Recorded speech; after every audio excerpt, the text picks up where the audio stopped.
Bourbon Barkeep, my name's Curtis. Thank you for tuning in again. We got 2 bottles up here, 2 banger bottles. I believe. We shall see. But Master's Keep Beacon, that's been done. Showed up late here. I'm like, boy, really falling behind at this point. Name of the game, but how do we answer some questions? We know, at least based off of some other YouTube reviews, what this actually tastes like. But let's say you got some inheritance. Black Friday's coming up. We got some drops. You see them both on the table. Which one do we pull the trigger on? Let's find out.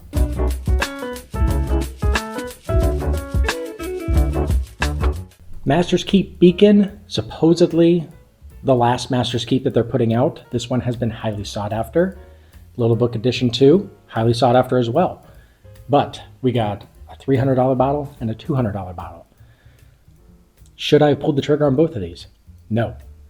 No, I was a little scared to put this out because if the wife watches an episode, it's going to be this one, and we're probably going to have to shut it down. But we're doing it anyways because there's high price tags out here. Where do we look?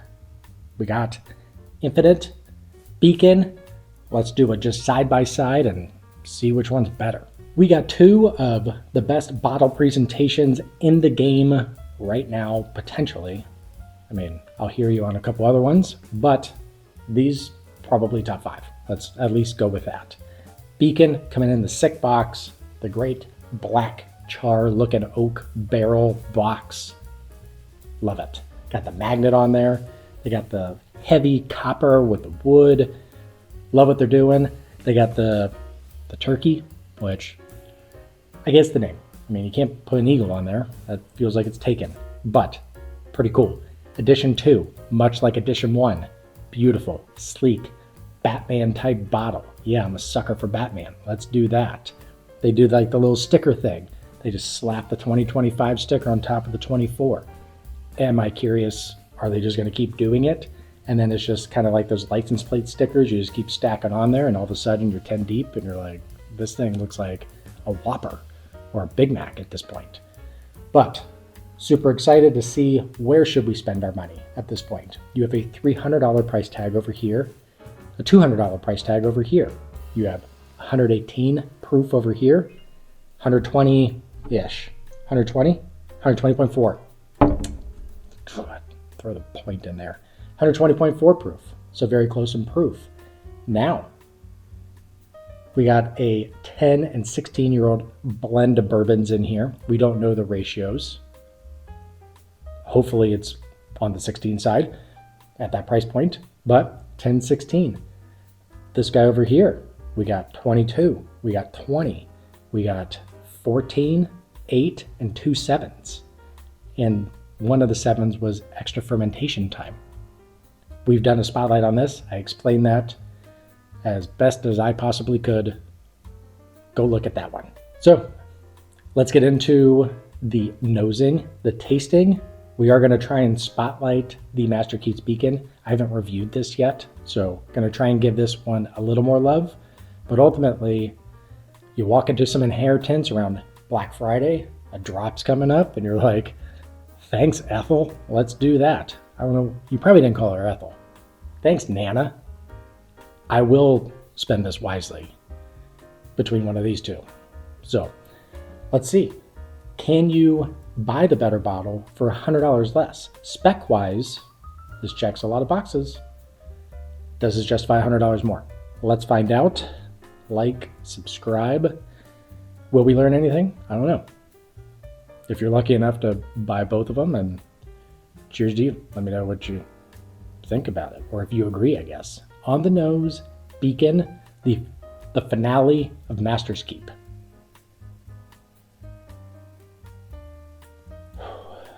These are 2 great bottles. I'm going to try and rein it in. Let's be professional. That's glorious. That's glorious. This great Luxardo cherry, great brown sugar, this great vanilla extract in there. Oh boy, I could climb in there. Yes.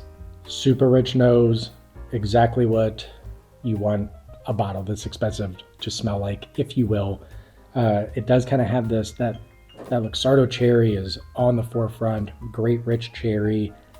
You can kind of convince me into like more of like a cherry cola, if you will. Really enjoy when you start to go a little cola in there. But a little cherry cola, maybe root beer. I'll hear you on that one. And then just a hint of allspice. But the complexity, the viscosity on the nose is absolutely ridiculous. Pretty fruit, pretty dark. That's what you want.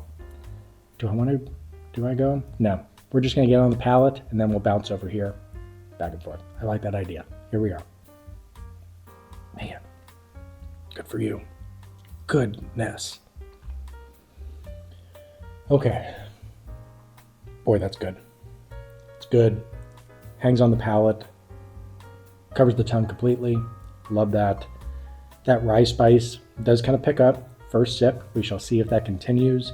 But that kind of root beer that was in the back of my mind, with that vanilla, it brings me into like this great kind of root beer float. Nice tobacco as it just kind of sits on the palate. That cinnamon, maybe touch of black pepper. There's just that kind of rye spice, that rye tingle.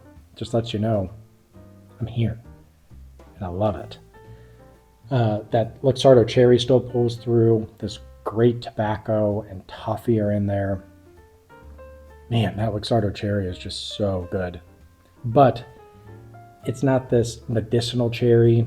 I think that kind of brown sugar just kind of ramps up this great black cherry. Let's do sip 2, then we'll give addition 2 its due. Let's see how, can we save 100? That's the key. I tell you what, sip 2, that rye tingle, that rye spice is still there. It prickles the tongue, if you will. So if you're shy away from rye guy, I think you're still good. You get this nice prickle of the tongue, this kind of nice cinnamon or pepper, but this just richness just floods your palate. Mouth super watery right now, so not drying at least. Yeah, I think sip 2, I did feel like tobacco started to come out a bit more, maybe a little more fig, but there's still just kind of this really cool kind of root beer float deal to it, which I understand makes it sound really sweet. There's a deep, dark richness to it that reigns in that vanilla ice cream, if you will. But boy, that is a monster of a pour at 118 proof. You have the great chest feel, not overpowering. I am kind of curious. I'll probably jump back one more time.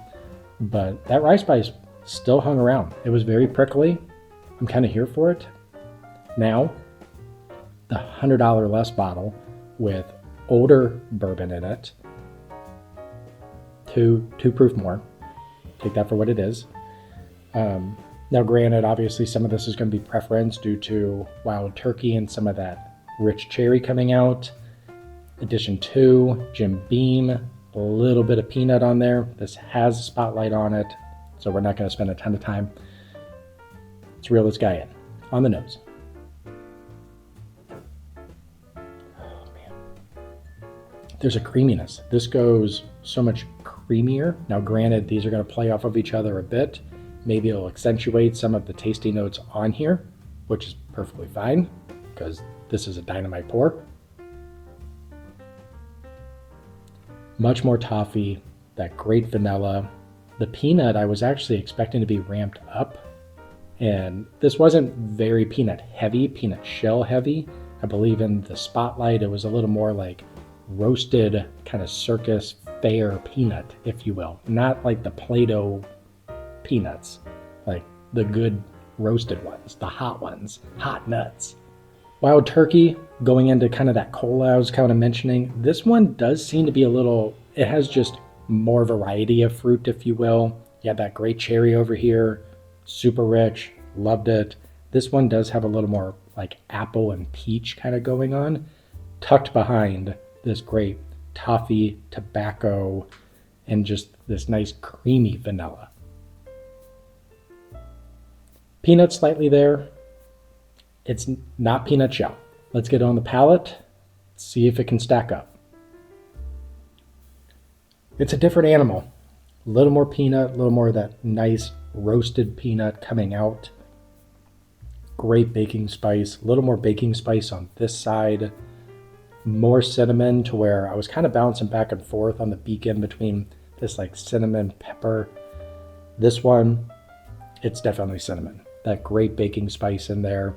There's just a great balance to this one. I do think that Edition 2 has more complexity where you can maybe sit with it a bit more. They both hang around on the palate forever, which is exactly what you want. But this one, touch more drying, a little more with the peanut, a lot more oak. I don't feel like, yes, it was 10 and 16 years to where you're expecting a little bit of oak. Oak a little more pronounced on this side, which you would expect. Let's get sip 2, see what else comes out, cleanse it a little bit more. Sip 2 was better. Sip 2 was even better. This great, just kind of toffee, chocolate toffee, this great vanilla, kind of custard, that oak, just there's a little more like chocolate, maybe a little more barrel char influence on this one. So if you're steering away from a little more, if you're steering away from the oak influence, you're probably going to enjoy the Beacon just a little bit more. This one, it just seems to have a little more going on with this nice tobacco, that kind of creamy peanut, roasted peanut, not overly like salty, if you will, like some of the Bookers will go on some of the batches. But man, 2 different experiences in terms of what's on the palate. So I'm going to give a quick revisit, see if there's any other closing thoughts. We're going to score Beacon. This has already been scored, so go back and watch that one. But this is going to be tough. I'll try and break them apart in terms of experience and let you all decide which to pull the trigger on. But you can't go wrong on either of them. That was a fun revisit. Yeah, thanks for letting me do that. Now, how do we break these guys apart? Nose-wise, I'm giving the edge to Beacon. It's close, but I do think that just kind of this great richness and this cherry and vanilla, there's just a great dark richness that I really enjoy here. Obviously, love what Little Book's doing. On the palate, I will give the edge to actually Little Book. I think that when you're talking about a higher price tag, I think it tastes like it has a little more going on. Now, if you shy away from complex pours, not in a bad way, I think the sweetness is actually on the Beacon side. When I'm going into a higher tier price, I'm going to lean this way. You know, these nice rich tobaccos, these vanilla custards, the palate experience floods the tongue. Both of them do extremely well. I think the finish in terms of length and how long they hang around are near identical, which proof-wise, that doesn't mean everything, but the viscosity on both of these are phenomenal. I just think that I just want a little more going on if I'm reaching for a bottle that is on the more expensive side personally. So knowing I could even save $100, that pushes me even this way. But if we took price out of it, if you don't want the peanut at all, just you're allergic, I don't even want to act like I'm tasting it, cool. Go over here. Once again, we're throwing the price to the side. But I'm gonna go over here. I think there's a richness and a complexity that Little Book brings to the table that is really impressive. I'm gonna save the $100. Honestly, I think I would pull the trigger on the Little Book Edition 2 if they were the same price. Nose over here, palate over here, and finish, very similar experiences. You just have a little more complexity over here, and some people will shy away from that, and that's perfectly fine. It's your palate. For $100 more, it's not worth the step up to me personally. I don't think this is really worth $300, but I don't know what bottle you could put in front of me, probably besides the Russell's 15, to where I'm like, that's $300, and I don't care what you say. Russell's 15 has been done. 13 has been done against Beacon, so hopefully this was a little more fun, new for you all. To score Beacon, This is a phenomenal bourbon. Absolutely great. This is going to be a 90 in our census categories. I'm doing this backwards. We got our buckets. I flashed the scoring up hopefully sometime, so this makes sense. This is going to be a 90. The problem is on this channel, we do bang for the buck as well. So when we're talking about whiskey of the year, yeah, we have just a pure census categories. I don't care what we paid. It's just the enjoyment in the glass. And this is a 90. Bang for the buck. What did I actually get for my money? This one's not going to score that well. Not because it doesn't taste like it should be a high-priced bourbon, but we're taking specs into consideration. 10 and 16, we don't know the ratios, but even then, it still doesn't really check the $10 a year box. Once you get into the double digits, yeah, we could fudge it a little bit, but for 300, I get the box, I get the presentation. 300, it's just not, it doesn't taste like 300 personally. It tastes like 200. I mean, if these guys are 200, this is a little bit closer, but I'm just gonna go, I'm gonna go 50. I can't dock it. It's a phenomenal pour. It tastes rich. It tastes like your limited edition wild turkey. If you've watched this channel at all, I'm not a big wild turkey guy. I don't really enjoy kind of that wild turkey funk that's on Rare Breed or Kentucky Spirit. 101 never really does that well. I understand it's some people's preference. I can't really get over it. But these limited edition wild turkeys to where you start to lose the funk. Jimmy Russell's, the 8-year 70th anniversary that they were doing, kind of lost that funk. Did extremely well. Russell's 13 a couple years ago. That's the only one I have. Doesn't have that wild turkey funk. So when you get into these limited editions, I really chase them. I love the richness of them. At 300, it's just not. So we'll go an even 50. It tastes like a high class, top shelf pour, but 300, what are we doing? Save the $100. If you enjoy the tasting notes, do the little book. Do that guy. The edition 2 is unbelievable.